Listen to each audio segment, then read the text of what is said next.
Alhamdulillah. Seperti biasa ya, kita ice breaking dulu, tepuk semangat ya. Semuanya tepuk semangat. Semangat. Semangat. Oke, dulu ya, sebelum masuk ke pelajaran.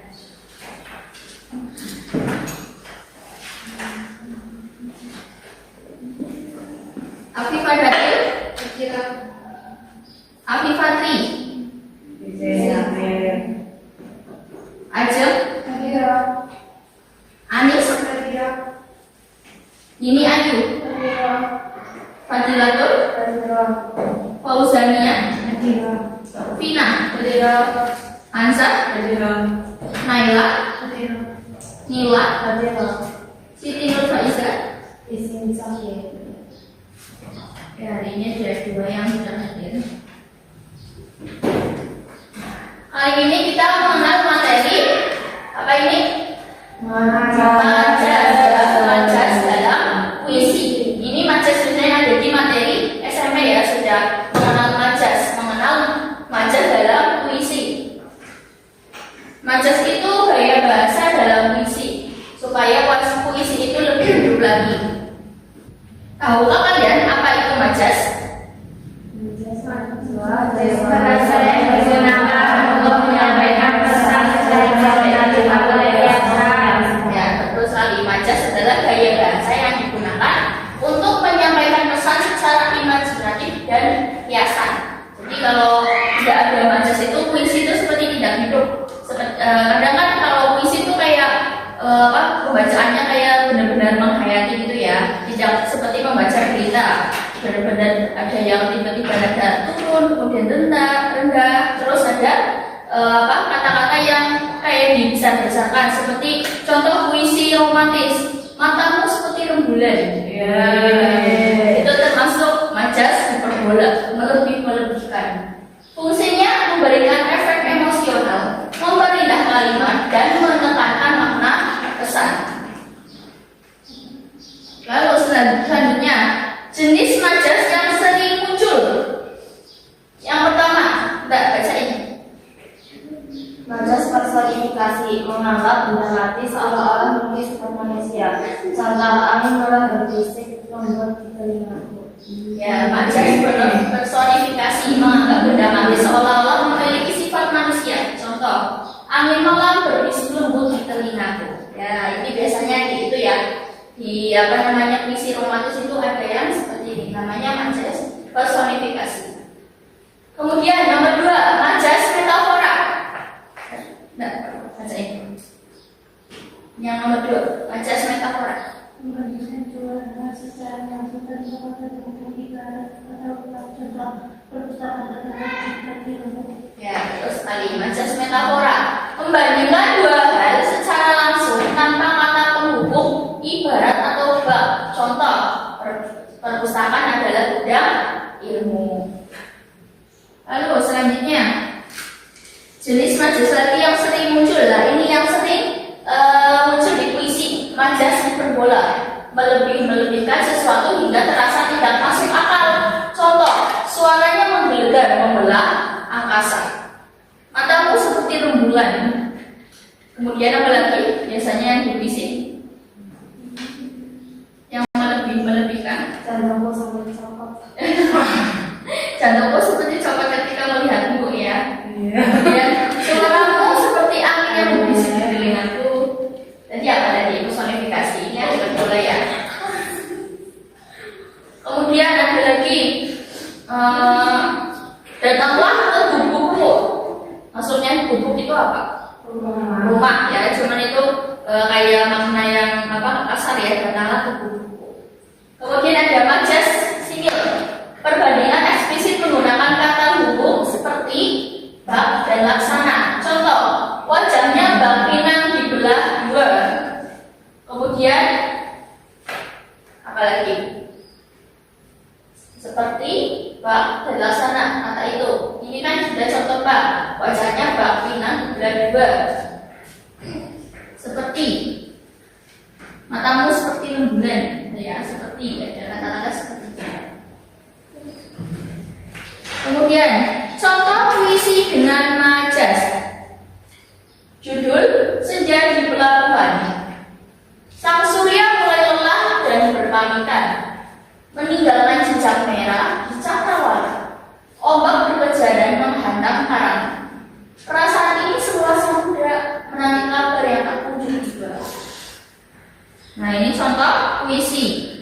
Terus ini ada yang bertuliskan tebal ini ya. Ini makna.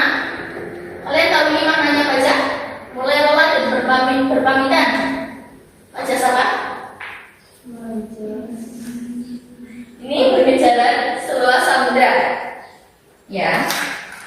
Nah, ini bedah majas dalam puisi. Surya mulai lelah, majas personifikasi. Karena matahari dianggap bisa merasa lelah seperti manusia. Lalu nomor 2, ombak berkejaran. Itu apa?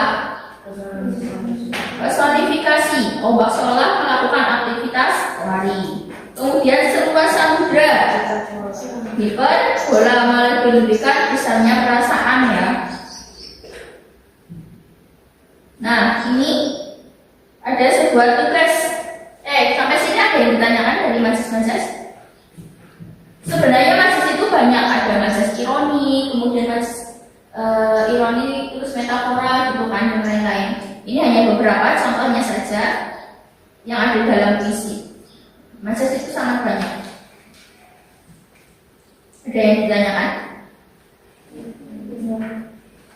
Sekarang kita kerjakan ya.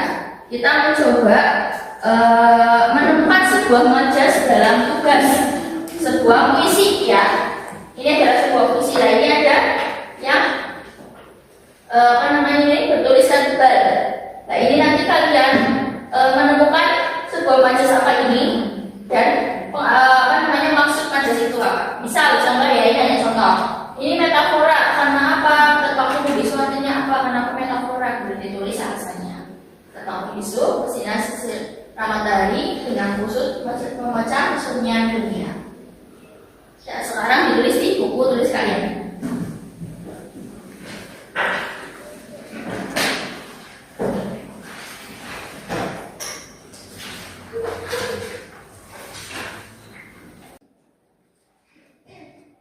Sudah semuanya? Sudah. Oke, ini ada sebuah tugas siswa ya tentang baca puisi dan majasnya. Judulnya Ruang Kelas yang Sepi. Bangku-bangku terpaku membisu di bawah lampu yang bersinar cerah mentari. Pikiran ini adalah benang kusut menanti bel sekolah memecah kesunyian dunia. Nah, ini ada 4 baris sebuah puisi yang pendek. Itu juga ada beberapa majasnya. Sudah ditulis majasnya? Oke, kita bedah ya satu-satu. Yang pertama, bangku-bangku terpaku membisu. Ya, majas personifikasi. Alasannya? Karena bangku-bangku itu anggap bisa membisu seperti manusia. Oh ya, betul sekali. Karena bangku-bangku itu dianggap membisu seperti manusia ya. Benar, personifikasi. Kemudian yang kedua, di bawah lampu yang bersinar secerah mentari. Yang tahu? Ya Mbak, Pak? Majas sinyal. Karena menggunakan kata hubung secerah untuk membandingkan cahaya. iya, betul sekali. Majas simil atau simile. Menggunakan tadi apa? Kata hubung. Kata hubung. Ya, betul. Bersinar secerah mentari. Secerah untuk membandingkan cahaya. Kemudian yang ketiga, pikiran ini adalah benang kusut. Ada yang tahu? Oh ya? Majas metafora. Majas meta? Alasannya? Karena membandingkan pikiran yang rumit langsung dengan benda. Ya, betul sekali. Majas metafora. Jadi karena membandingkan Pikiran yang rumit langsung dengan benda, benang kusut ya. Kemudian yang terakhir, menanti bel sekolah memecah kesunyian dunia. Yang tahu? Ya, Mbak. Majas hiperbola. Hiperbola alasannya. Karena melebih-lebihkan suara bel sekolah yang seolah terdengar ke seluruh dunia. Betul sekali. Majas hiperbola ini yang paling mudah itu yang baris keempat ya. Melebih-lebihkan suara bel sekolah yang seolah terdengar jadi apa? Ke seluruh dunia. Tadi udah betul sekali menyebutkan contoh majas ya. Kalian sudah bisa memahami sebuah puisi dengan majas-majasnya. Terakhir, referensi dan kesimpulan. Mengapa majas penting? Majas bukan sekedar hiasan kata. Ia adalah nyawa yang mengubah kalimat biasa menjadi karya yang bernada dan berperasaan. Jadi puisi itu supaya hidup ada majasnya. Nggak cuma berita ya, nggak cuma berita, nggak kayak baca berita. Misal contohnya, baku-baku terpaku membusuk di bawah lampu yang bersinar serang menari. Pikirannya adalah benang kusut menanti ke sekolah. Tidak ada nada, semuanya itu lurus kayak kereta. Ini ya, itu bukan itu. Ada majasnya supaya hidup. Baku-baku terpaku membusuk di bawah lampu yang bersinar secerah mentari. Gitu ya, ada nadanya ya. Kayak yang mendengarkan itu enak gitu, ada alunannya. Terakhir, referensi dan kesimpulan. Jadi mengapa majas penting? Karena majas bukan sekedar hiasan kata. Ia adalah nyawa yang membawa kalimat biasa menjadi karya yang bernada dan berperasaan. Pesan hari ini, kepekaan. Memahami majas melatih kita lebih peka terhadap makna tersirat di balik sebuah tulisan. Kreativitas. Dengan majas kita belajar bahwa ide yang sederhana bisa disampaikan dengan cara yang luar biasa. Ekspresi, Mbak, ekspresi. Gunakan gaya bahasa untuk menyuarakan perasaan yang sulit diungkapkan secara langsung. Ya, gunakan gaya bahasa untuk menyuarakan perasaan yang sulit diungkapkan secara langsung. Kemudian, apa itu ada kata-kata?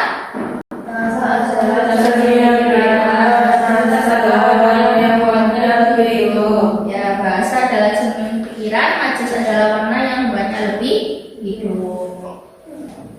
Oke, terakhir. Oh, sudah selesai ya. Terima kasih ya. Terima kasih kalian sudah memahami makna majas, kemudian contoh majas yang dari puisi itu kalian sudah memahami dengan benar. Untuk lebih untuk depannya kalian bisa mencari kata-kata lain selain kata-kata yang dicontoh tadi. Berbola itu kan banyak sekali. Kemudian metafora gitu dalam. Sekian dari saya. Wassalamualaikum warahmatullahi wabarakatuh. Waalaikumsalam